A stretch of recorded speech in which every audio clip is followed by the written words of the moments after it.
আজকে দুপুরে খাওয়া-দাওয়া করার পর চট করে ১ গ্লাস পানি নিয়ে আমি চট করে খেয়ে ফেললাম।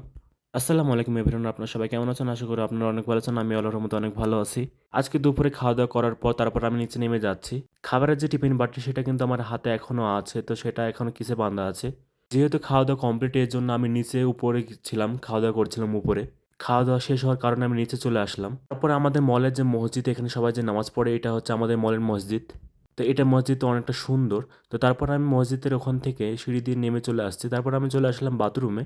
তারপর আমি হাতটাকে সুন্দরভাবে ওয়াশ করে নিচ্ছি এবং কুলি করে নিচ্ছি। সুন্দর করে আমি হাতটাকে এবং কি মুখটাকে আমি ওয়াশ করে নিলাম। যে পানিটা দিয়ে আমি কুলি করছি সেই পানিটা কিন্তু খাওয়া হয় না। সেটা কিন্তু ওয়াশ করার জন্যই হয়। সুন্দর করে হাত মুখ ধুয়ে নিলাম। ধোয়ার পর আমি তারপরে এবার হাত মুছবো কিসে? হাত মোছার জন্য তো আমার কাছে গামছা নেই, কোনো রুমাল নেই। তারপরে আমার মনে হলো আমার পকেটে তো টিস্যু আছে। টিস্যু, তারপরে যেখানে মেশিনটা দেখতে পাচ্ছেন, এই মেশিনে কিন্তু গরম বাতাস দেয়। এর জন্য গরম বাতাসে কিন্তু আমার হাতটা শুকিয়ে যাবে। সিস্টেমটা কিন্তু অনেক সুন্দর। তারপরে কিন্তু আমার হাতটা শুকিয়ে গেল। তারপর হাতটা শুকিয়ে যেহেতু গিয়েছে, এবার আমি চলে আসলাম বাথরুম থেকে। তারপরে আমি কফি শপে চলে আসলাম পানি খেতে।